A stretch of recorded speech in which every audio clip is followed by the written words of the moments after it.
did a little hashtag reflecting on history. It's hard for me to reflect too much right now just because my career's not done. There are still goals to be accomplished. There's still challenges to be met. And so I'm still very focused on that. And yet when something like this happens and I can, you know, there's so many people that are responsible for that can be a part of that, it makes me happy. You know, it makes me proud and it makes me extremely grateful for the opportunity to play this game, to play it as long as I've been able to play it, to have wound up here in New Orleans, which you all know that story. So it's been an unbelievable journey, and I'm just so grateful. It's just another day of being a teammate of Drew. Like I said, man, he's broken so many records.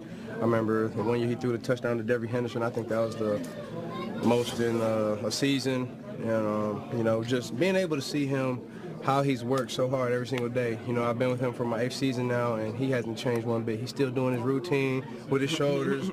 You know, he's doing his thing, you know, going through his reads, checking the ball down, always in the film room, always knows what to do, always knows what everybody else is doing. And so for him just to put in that work, that dedication, he deserves all the success that he's had, all the success that he will continue to have. It's just a blessing to be a part, you know, of all his success, man. Yeah, it's history. Like, I'll be able to tell my kids, hey, I played with that dude, the guy who threw for the most yards ever in the NFL. Like, I played with him, okay? He handed me the ball a couple times. So, yeah, congratulations to Drew Brees and his family. They deserve it.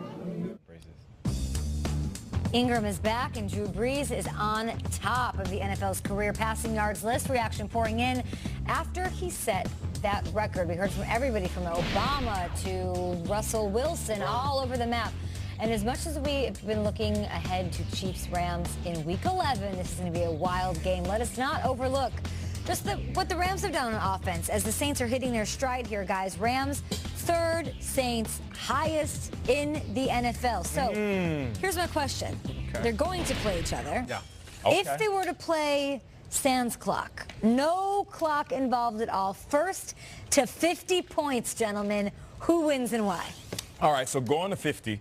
That reminds me of the Big Three. I don't know if you guys watched that. It's the former NBA players. That's how it is. You got to score 50 points to win the game. So I'm thinking about the Big Three and whose Big Three would win. I mean, there's so many guys that you can select. If you want to go Brees and the 2 running backs, Kamara and Ingram. If you want to go Brees and Mike Thomas and Kamara, whatever, however you want to spin it, versus the Big Three on the other side. And there's a ton of guys to choose from. The team that actually won the Big Three this year was Power. Corey Maggette won the MVP. Katino Mobley, who was the real-life Uncle Drew for real, with the beard and everything, and then Big Baby Davis, who we all love, just a big guy, falling over the place, some squad making plays. Right there. That's some squad.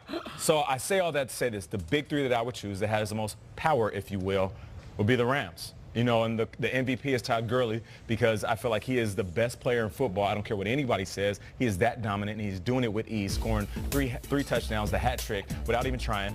The Katino Mobley of this team, which is basically the point guard, the quarterback, we're going to go with Jared Goff. I don't think he's getting enough respect because he falls underneath the umbrella of Sean McVay calling all this plays. And you know what? He's just part of this great system, and he has all these weapons. And then last but not least, who's the Big Baby Davis?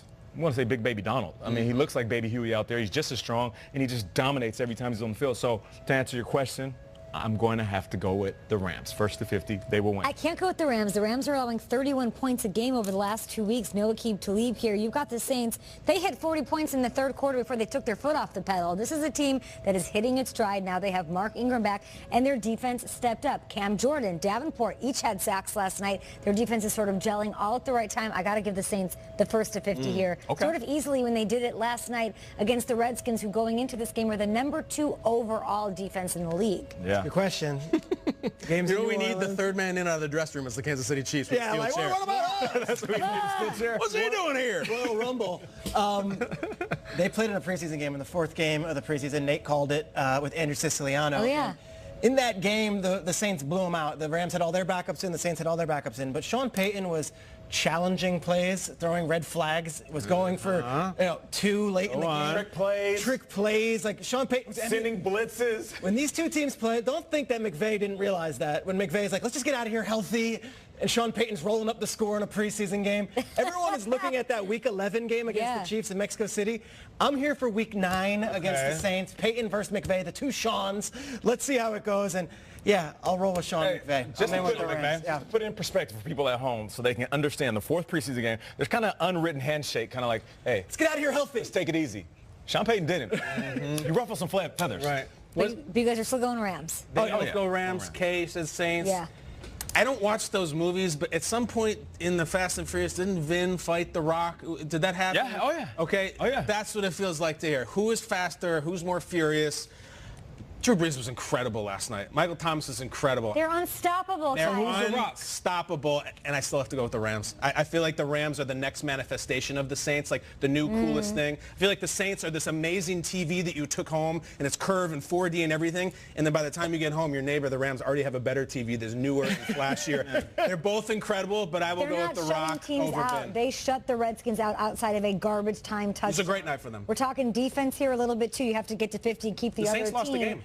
Saints lost the game, and the Rams have averaged 6 points against them in the fourth quarter. They both got the firepower, so I'm worried about who's going to stop who with the injuries with the Rams. I'll wear this. I'll totally wear it. You already are. You've been wearing it. I'll be happy. All right, we'll be back in a little bit, but actually we should talk about Thursday Night Action, the defending Super Bowl champs hosting the New York Giants, an NFC East rivalry.